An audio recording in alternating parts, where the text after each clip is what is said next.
Good morning, year one. I hope you're all okay. I'm just going to do a quick video explaining your home learning today. So I'm going to be sending this to your grown-ups.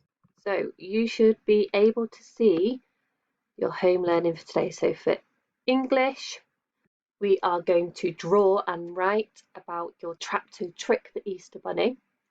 For maths, we're going to be doing a 3D shape hunt. So we're going to be looking around your homes. Can you find any 3D shapes?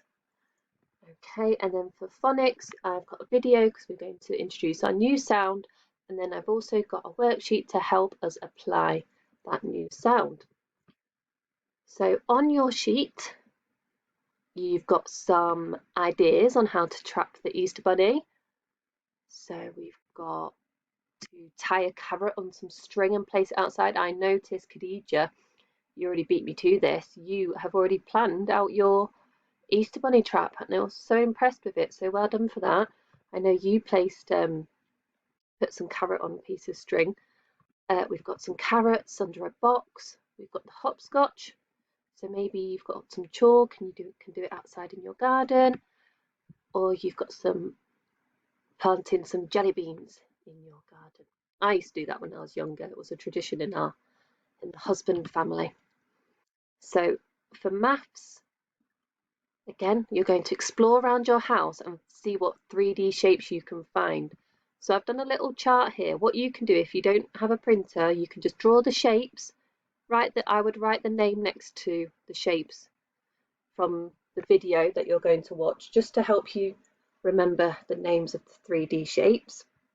And then you're going to do a tally. So remember our tally, it's when you just draw 1, 2, 3, 4, and then we do a cross to represent 5. Okay, and then here you can just write the total in. Then I thought it would be a good idea if you wanted to draw some of the objects you found. So I know in my house I have got a tissue box, and I know that that looks like the 3D shape, a cuboid. So I've just drawn, well, I copied that from Google. So you could draw your object that you found and then just label it just like I did there. And then finally for phonics today, I would like you to watch the video with me. We're going to be looking at our OR sound, okay? And what I would like you to do is, after you've done that, because it's really important to apply your new sound. So we're going to have a look at these sentences, and you've got some words up here that I would like you to read all by yourself. My rabbit sleeps on. Does it sleep on a seesaw? Does it sleep on straw? Or does it sleep on a hawk? I don't think it sleeps on a hawk. So the missing word would be straw. Okay, notice the or sound there. Again, you can just write your words, your sentences, sorry, on a piece of paper, and maybe just fill in the missing word in a different colour to represent that missing word. So that's your home learning for today. I just want to have a little chat about our English because I want to show you a quick video that might help you. So let me just get this video up. I'll make it bigger so everyone can see. Okay, so I found this on YouTube and it's perfect for what we're doing because we're trying to catch the Easter Bunny because we want him to give us all the yummy Easter eggs. We don't want to hurt him. We don't want to trap him and keep him forever. We just want to lure him in. So lure means bring him in, trick him into our gardens so he can leave us some Easter eggs. So let's watch this video and it might give you some ideas. Hello everyone, happy Easter. As you can see from the title of this video, today I'm going to show you how to catch the Easter Bunny. Except we don't really want to catch the Easter Bunny because that wouldn't be fair. He's got a lot of chocolate eggs to deliver. So instead, I'm just going to show you how to lure him to make sure that he comes to your garden. And you can do this in 3 very easy steps. Before we get started, it's important to know that the Easter Bunny, very much like elves, eats by 4 major food groups, and that's candy cane, candy corn, sugar, and syrup. Using this general knowledge and a bit of common sense, you shouldn't have any problems in finding your Easter Bunny. So, step number 1.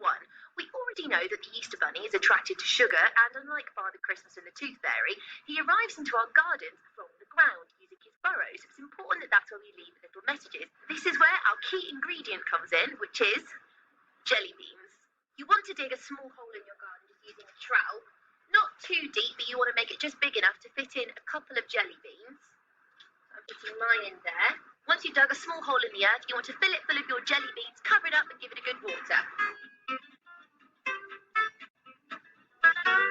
So that's what I'm going to be doing. Step number 1 comes in 2 parts. We'll come back to these jelly beans at the end of the video. Step number 2. It's important to remember that not every single garden has grass or earth, so the Easter Bunny has to find a different way to get into the garden. Did you know that in the 1920s, the Easter Bunny invented hopscotch? Something to do with trying to get across a garden without parents or kids seeing him. Anyway, if you use a piece of chalk and simply mark out on your patio hopscotch pattern, it will leave a way for the Easter Bunny to get from the gate into your garden where it can leave the eggs. Something like this. I really like this idea. Step number 3. It would be silly to think that the Easter Bunny goes and makes all of those chocolate eggs by himself because, of course, he's a rabbit. But he does have a whole farm of chickens that work really hard all year round to lay chocolate eggs just for Easter. So if you leave them a little treat in your garden, the Easter Bunny is more than likely to pop by and give a little treat to his chickens as well. But what do you give magic chickens? Well, I worked it out for you. The chickens eat a mixture of 2 parts oat, 1 part glitter.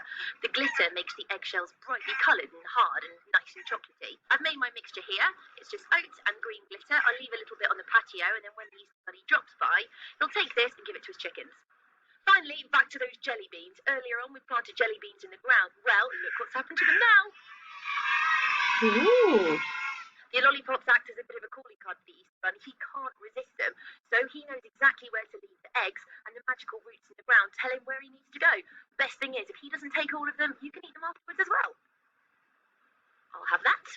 That's it from me. I hope you find these 3 tips on how to catch or lure the Easter Bunny to your garden helpful, and have a happy Easter. Bye! Okay, so I hope that video inspired you to get some ideas on how to trick the Easter Bunny coming into your garden. So that video really inspired me. So what I've decided to do, I hope you can see my board there. What I've done is, this is me, his husband, and I'm going to plant the yummy jelly beans to try and trick the Easter Bunny coming in to my gardens. But I don't actually have a garden. I live in a flat, but what I do have is a balcony, and on my balcony I have some plants.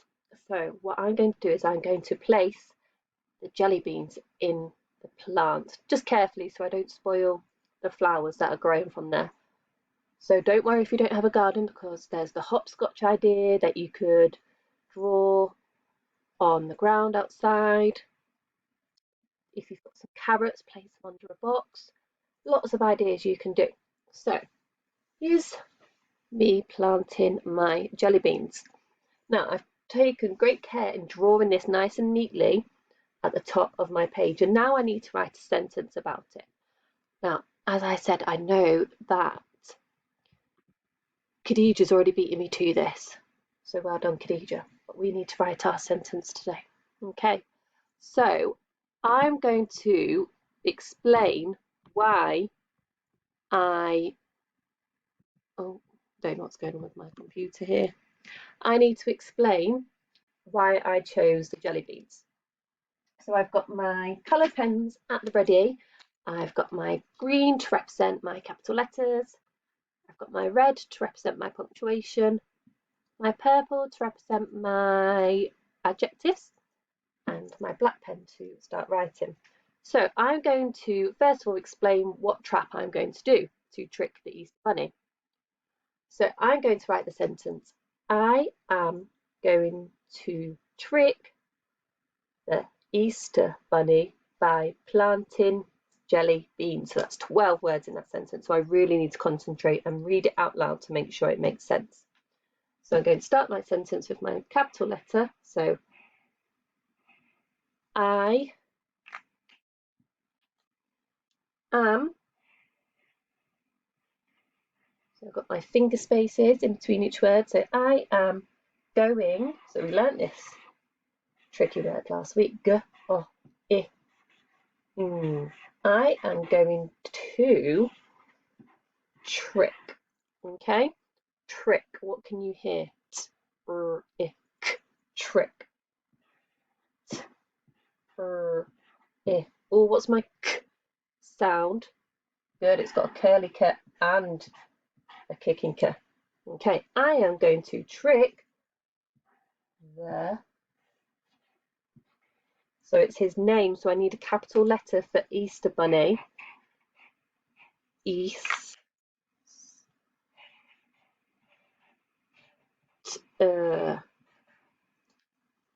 Bunny.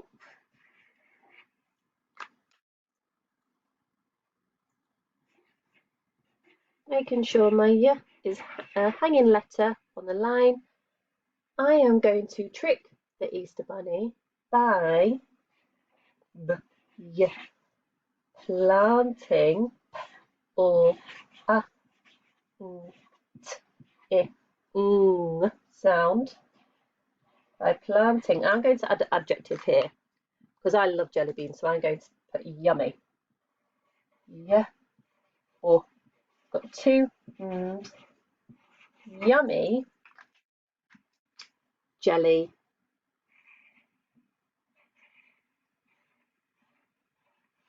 beans. Okay, so the E sound is an alternative spelling that we've not learnt yet, but we will be soon. It's E and A.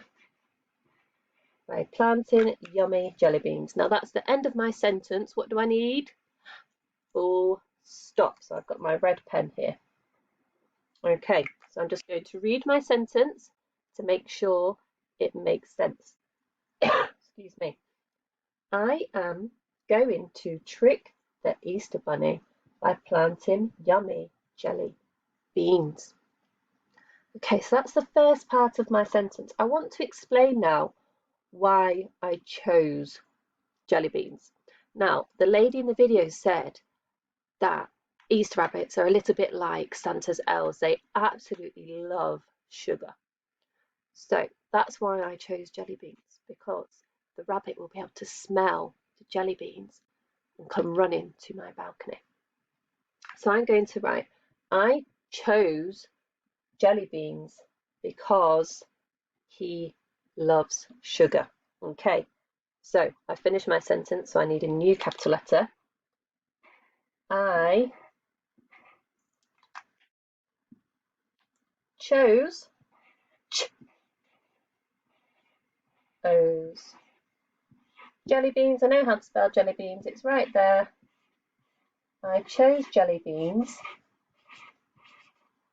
I'm using because, so I'm giving a reason to why I have chosen the jelly beans. So that's how we spell because. I chose jelly beans because he loves. Oh, it doesn't have the sh sound. Again, we'll be learning that sound soon. Sugar. Okay, and I need my full stop. Lovely. I hope you can see that sentence nice and clearly. So this is what I want you to do today. I want you to draw how you're going to trick the Easter Bunny coming into your garden, your balcony, your path, whatever. Then I want you to write a sentence on what you're going to do and then why. You need to give a reason why. Okay, so let's read it together once again. I am going to trick the Easter Bunny by planting yummy jelly beans. I chose jelly beans because he loves sugar. Okay, I look forward to reading how you're going to trick the Easter Bunny. If you need any help, just message me on WeDuck. Okay, I'll be sending out your home learning shortly, and tomorrow we have got another Zoom lesson, and I cannot wait to see you all then.